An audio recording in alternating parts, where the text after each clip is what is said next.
Hi, welcome to another episode of Scent Air Manila Vlog. This is Justin, and before anything else, let me remind you to please like, share, and subscribe sa ating different social media channels.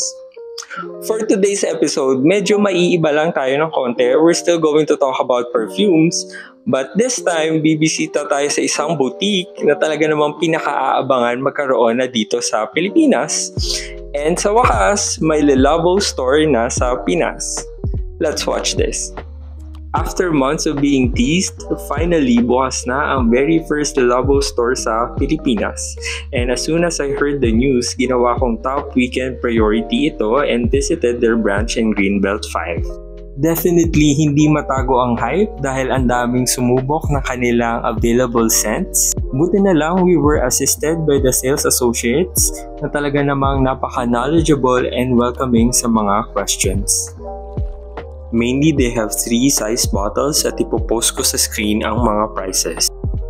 Disclaimer ha, we're not going to be super technical about the perfumes dahil sa papel ko lang ito na amoy, scent and performance may differ in actual skin.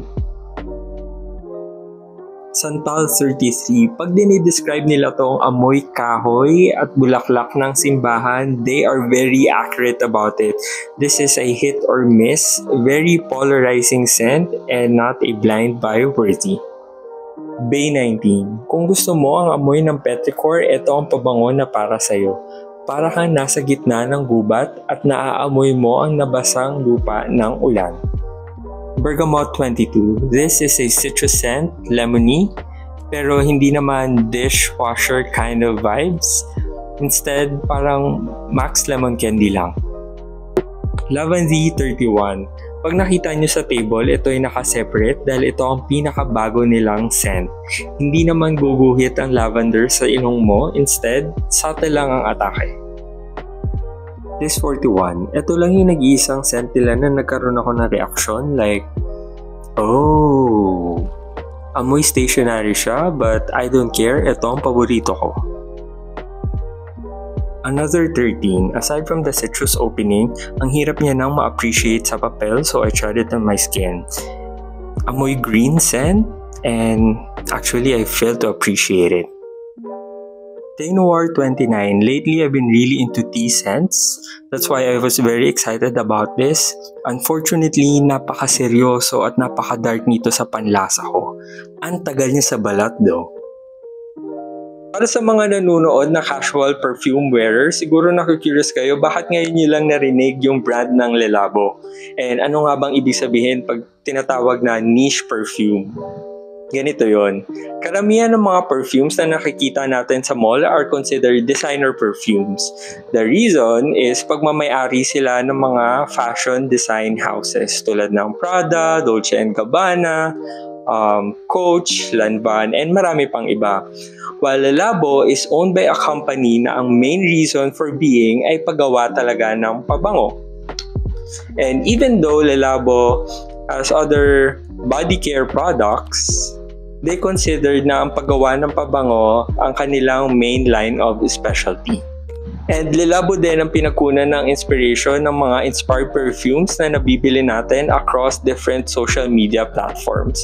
Ang pinaka-claim to fame nila dito sa Pilipinas is nung once na featured ni Bea Alonzo sa kanyang vlog, ang kanilang scent na Santal 33. And since then, na-curious na tayo kung ano ba talaga ang amoy ng Santal 33. Eto pa, kung nakikurious kayo sa naming convention ng Le Labo, halimbawa Matcha 26, Thé Noir 29, ano nga ba yung mga numbers na yun? Are they random? Okay, so yung mga numbers na yun are number of ingredients na ginamit nila to arrive with a particular scent. So imagine nyo na lang at isipin nyo na lang kung ano-anong mga ingredients ang ginamit nila for Santal 33. Ang dami, no?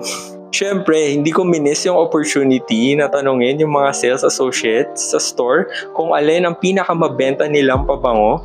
And I'm not surprised na Santal 33 pa rin ang kanilang number 1, followed by another 13. Sabi nila, ang Santal 33 daw is more popular para sa men, while another 13 is more popular for women. Eto pa pala, sa ibang bansa, pag bumili ka ng bottle ng Lelabo at naubos mo na ito, pwede mo tong gamitin for your next purchase as a refillable bottle. And then, magkakaroon ka ng discount. So, I'm just not sure kung meron ng ganong service dito sa Pilipinas kasi kaka-open pa lang nila. Pero to be in line with their global policy, likely siguro magkakaroon din sila. Lastly, among all things, pinaka-na-excite talaga ako kung meron tayong city-exclusive scent. So ano ba yung city-exclusive scent na yon? Lelabo creates a particular scent na binibenta lang in a particular city store. Ibig sabihin, hindi ito available and sold sa ibang branch or sa ibang bansa. Unfortunately, nung tinanong ko kung meron na ba tayong city-exclusive is wala pa daw. Ibig sabihin, we still have to wait and see. Now, tanong ko sa inyo, kung kayo ang magpapangalan sa ating city exclusive, anong ipapangalan nyo? Comment below.